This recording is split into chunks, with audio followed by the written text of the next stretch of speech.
అందరికీ తదియ నోము స్వర్ణగౌరీ వ్రతం శుభాకాంక్షలు. పూజలో దేవుడికి దూదితో చేసిన వస్త్రాన్ని సమర్పిస్తారెందుకు?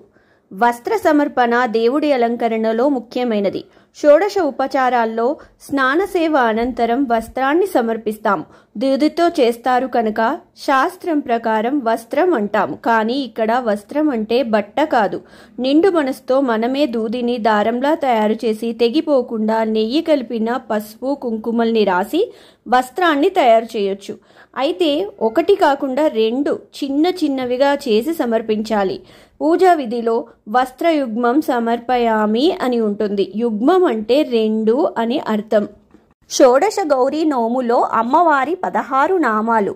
ఓం గౌర్యై నమః, ఓం గణేశ జనన్యై నమః, ఓం మాంగళ్యదాయిన్యై నమః, ఓం సర్వమంగళాయై నమః, ఓం కలిదోష విశూదిన్యై నమః, ఓం కాత్యాయిన్యై నమః, ఓం సౌభాగ్యదాయై నమః, ఓం సర్వమయ్యై నమః, ఓం అన్నపూర్ణాయై నమః, ఓం అమృతైశ్వర్యై నమః, ఓం హరిద్రా కుంకుమారాధ్యాయై నమః, ఓం హిరణ్మయ్యై నమః, ఓం శ్రీచక్రవాసిన్యై నమః, ఓం శ్రీవిద్యాయై నమః, ఓం స్వర్ణగౌర్యై నమః, ఓం షోడశోక్షర దేవతాయై నమః.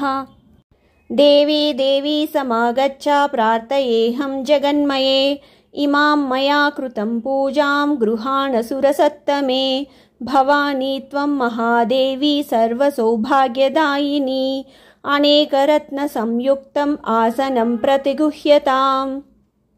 పుత్రాన్ దేహి ధనం దేహి సౌభాగ్యం దేహి సువ్రతే, అన్యాంశ్చ సర్వకామాంశ్చ దేహి దేవి నమోస్తుతే. ఓం శ్రీ గౌరీ దేవ్యై నమః.